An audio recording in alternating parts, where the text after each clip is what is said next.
बिदन गोमो ब्लाउस गोजा गाननानै आर'नाइ खानानै जेटआ बेखौनो फोरमायगोन जेट फर जुबिन। गिबि गिबियावनो गासै नायगिरि बिथांमोनखौ खनसे फिन बरायना थाबाय लोगोफोर। दिनै नोंथांमोनाथ' मिथिखागौ बड'लेण्ड बुब्लि एबा बड'लेण्ड निउसफोराव बिराद माने जुबिन गार्गनि बिराद माने फेसिलिटिफोर बा जुबिन गार्गआथ' जोंना थैलांबाय नालाय, बिनि अनगायै माने बिटिसि सरकार जोंना हाग्रामा मानगोनां हाग्रामा सारा माने जुबिननि सायाव मा थांखि लादों एबा मा खालामनो नागिरदों नोंथांमोनाथ' मिथिखाबायानो बड'लेण्ड बुब्लि एबा माबायाव बड'लेण्ड निउसफोराव नोंथांमोनाथ' मिथिखाबायानो। बिनि बिखय फंसे बाथ्रा बुंगोन लोगोफोरना।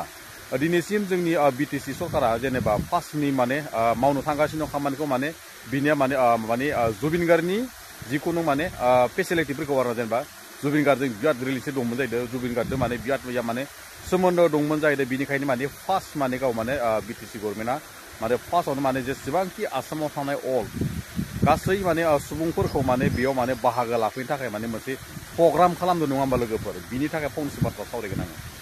दिनैसिम बिटिसि सरकारा फार्स्टनि गाव माने सियाराव जिरायनो मोननानै खामानि मावनो मोननाय गिदिर खामानियानो माने जुबिननि माने बिराद गिदिर माने पेन्डेल बानायनानै बा बिराद गिदिर फांसन बानायनानै बा जुबिन गार्गनि जिखुनु बार्थडेनि माबा जिखुनु माने सोमोन्दै बानायनानै जिखुनु जोंनि बे आसामनि अलनि मानसिफोरखौ लिंहरनानै बाहागो लाहोनो नागिरदों नङा होमबा लोगोफोर। बिनि बिखौ फंसे बाथ्रा बुंनो आं दिनैसिम जोंनि बर'फोरा हारिनि थाखाय ओरैबायदि जिउ बावसोमलांबाय, ओरैबायदि थै बावसोमलांबाय, बेफोरनि थाखाय माने जोंनि बे बिटिसि सरकारा नुसनाखैसोमोन नामा? गुबुन हारिनि थाखाय ओरैनो बेकार फैसा गारना लाब गैयालै बर'फोर दै, आं दा बुंखायो ओरैनो बेकार फैसा गारना लाब गैया। जोंनि हारिमु हारि सिबियारि देंखोगिरि बिथांमोनाबो बहुद जिउ खोमालांनाय दं जों जोनोम गैयिनिफ्रायनो बा जों दा थाबाय थानाय समनिफ्रायनो। बेफोरखौ जोंनि बर'फोरा नुमारा। गुबुन हारिजों बारा माने लेनदेन लाना लाब गैया। दिनैसिम जुबिन गार्गआ जोंनि बर' संफोरखौ खनदो मेथाइखौ, नङा होमबा लोगोफोर? जेबो नङा, जोङो जाय बायदि मेथाइखौ खननो होयो बेखौ माने बिसोर खननो होयोब्ला बिसोर जोंनिफ्राय फैसा लायो। जों मानसिखौ बायखांनासो बा जोङो दोंसे मेथाइआव बेसेबां फैसा नांगौ बेखौ होनासो जों खन होयो, नङा होमबा लोगोफोर? दिनैसिम जुबिन गार्गनि हाग्रामा बिटिसि सारनि बे दुखु गोसा जारिमिननि मेथाइ खननाय दंना दोंसेबो गैया। जोंनि बर' हारिनि थैजों बावसोमनाय बा जिखुनु मुंख्लं जालांनाय बिथांमोननि दुखुनि मेथाइ दोंसेबो खननाय दंना जुबिन गार्गनि दोंसेबो गैया। नाथाय मानो इसेबां थाखा गारनो नागिरदों, मानो इसेबां नांथाबनो नागिरदों? जोंनि बर'फोरा दिनै हमना ला सुलिखामोन, हमना ला फुंखामोन, जिखुनु गौतम बिग्रायमोना गासैबो थैनानै थाङोब्ला जोंनि हमना ला गौतम मोना बिग्रायमोना सुलिखामोना थैनानै थाङोब्ला जोंनि बेफोरबायदि सिंगारनि थाखाय बिसोर हारसाफोरा माबागोन ना?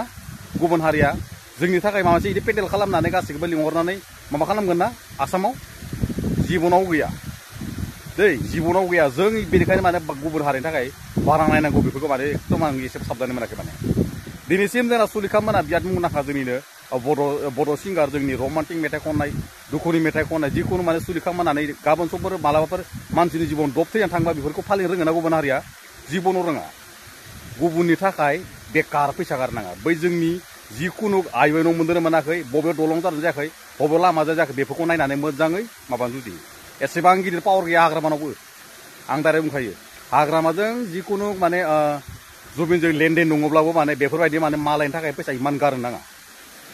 गावनि मासियाव जिरायनाय बा गावनि माबाखौ थाथाय हाबाफारियाव गारनानै एकदम थैलायनायाव फैनानै एकदम ओरैबायदि बुन्दु बिसिगि रखम खालायनानै एकदम माने दिनैसिम माने एकदम फार्स्ट माने ओरैबायदि माने जुबिन गार्गनि थाखाय माने ओरैबायदि माने फैसा गारसोनो नागिरदों। गाबोन समफोरनो दिनैसिम इमान हाजार इमान लाख मानसि लिंहरदो, बिनि गेजेराव सोरबा सासे मानसिफ्रा थैयोबा बिनि थाखाय रिक्स लानो हागोन ना बेखौसो सोंगोन आं हाग्रामानाव।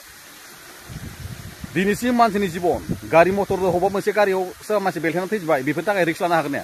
न'खर प्रति फैसा होनो हागोन ना? बेखौसो बुंगोन आङो। इमान दावराव जाना लाब गैया लोगोफोर। दिनै भिडिअ गाइसों बुजिसै लोगोफोर, आंनि बुंनायफोरा गोरोन्थि जायोब्ला आंखौ निमाहा होबानो जाबाय। आरो ससे क्लिप भिडिअ नोंथांमोना नायलांग्रोदो। गिबियावनो नोंथांखौ बे फुंबिलिनि आंनि गोसो गोरबोनि गोजोननाय आरो अननाय बावबाय।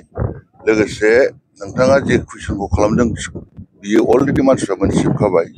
जोंहा बिटिसिनि गाहाय खुंगिरि मानगोनां हाग्रामा महिलारि सारा जुबिन गार्गजों जोबोद नामाकरन खालामनानै अन्थाइ थाफा गायसननाय। बिनि उनाव दं जोंहा जुबिननि बार्थडे 53थि बार्थडेखौ जों सेलेब्रेट खालामगोन दंमोन। जुबिन गार्गआबो बिथांजों सोमोन्दोजों लोगोसे बर' हारिनि हारिमुआव गोबां बिहोमा दं, गोबां लिरिक्स, गोबां प्रडिउसारनि गोबां सिंगारफोरजों जों खनदों। थ' जों बै समाव बिटिसिआव इलेक्सन जाफुबाय थानायलाय बिथांनि हरखाब थैनायाव जों बेबायदि खुंनो हायाखैमोन। दा जोङो सरकाराव फैबाय। दा जोंनि सरकारा जायखिनि गभर्नमेन्टआनो जायामोन माने दा जिखुनु जाया बे हाग्रामा सानि सरकारा खुंनो बेखौ लाबाय। बावहाय जोंहा गासै 25,000 मानसिया गान खनगोन बेल' नङा। बावहाय जोङो आसा खालामदों 50,000 मानसि फैगोन, बिथांमोनाबो खनगोन। दा फोथारा फिसा नालाय नोंसोर खेबनो हागोन, दा नायनो हागोन खथा खथा। जों बेखौ 25,000सिमल' खालामनो हादों हानि सर्टेजनि थाखाय। आरो गेजेराव बियो बैयाव जेट थागोन, जेटआव गसंगोन बर' हिन्जावफोर दख'ना बिदन गोमो ब्लाउस गोजा गाननानै आर'नाइ खानानै। जेटआ बेखौनो फोरमायगोन, जेट फर जुबिन। आरो बेजों लोगोसे जोंहा बाव हाबाफारि दंबावो फुंनि 9 बाजियाव जुबिननि नामै 300 जोंनि रिडाउन हारसा बर' जिखि जाथिनियानो जाया मानो जोंनि बड'लेण्डनि बियो मेथाइ खननायखौ लिड खालामगोन। बिसोर खननायनि उनाव बियो बे जागायजोबगोन। आरो बियो स्पेसियेलि मोनसे गोजोनथाव खौरांबाव जोंहा लिम्का बुक अफ वर्ल्ड एसियानि जों बेवहाय वर्ल्ड रेकर्ड जानो थांगासिनो दं। केन्डेल लाइटजों जोङो माबागोन खुंगोन। बिनि उनावहाय जोंनो आलासिफोर फैगोन।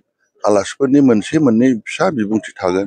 बिनिफ्राय नुगोन नोंथांमोना दा मोजां खेबनानै नाय, नैबे गाहायाव दं गासै बेसेबांबा गोलाव। बेवहाय एफा बुरजा आर्टिस्टखौ लेंथुमनाय खबर हरनाय मोनथियाखै। थेवबो आं खोनानाय मथे जोंनाथ' बिटिसिनि गासिबो EM MCLथ' बे थाखाजोबखागोन।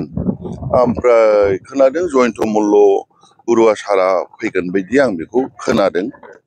बेखौ बे साइडखौ आं बारा गोसो होआखै, आं बे कालचारनियाव गोसो होबाय थानायखाय। जिहेतु बेहाय 25,000नि जितु सुबुंनि बाहागो लानायाव मायाबिनि मेथाइखौ रोजाबनाय जागोन, बेहाय क'क्राझारनि अनगायै अलरेडि बेखौ जों लेंहरबाय, बिसोरजों कन्टाक्ट खालामबाय। जोंहा असिनि दले सारा जोबोद अट'प्रट' जड़ित जानानै दं। बिथांमोनहाबो फैगोन। बे जोबोद बाख्नायथाव। बियो बर' हारिनि मोनसे बिराद बाख्नायथाव। आरो शिब सारखौ जों रोजा रोजा जेब्लायबो धन्यबाद होनांगोन। गोजोन्थों। बिटिसिनि गाहाय खुंगिरि हाग्रामा महिलारिजों लोगोसे आरो गुबुन गुबुन बेहाय आसामनि केबिनेट मिनिस्टारफोर बाहागो लानायनि सम्भावना दङ नामा? सम्भावनाखौ आं जोबोद बेस्थ' थानायलाय गुबुन गुबुन जिल्लानिबो जितु मेथाइ खनगिरिफोरा बाहागो लागोन नामा?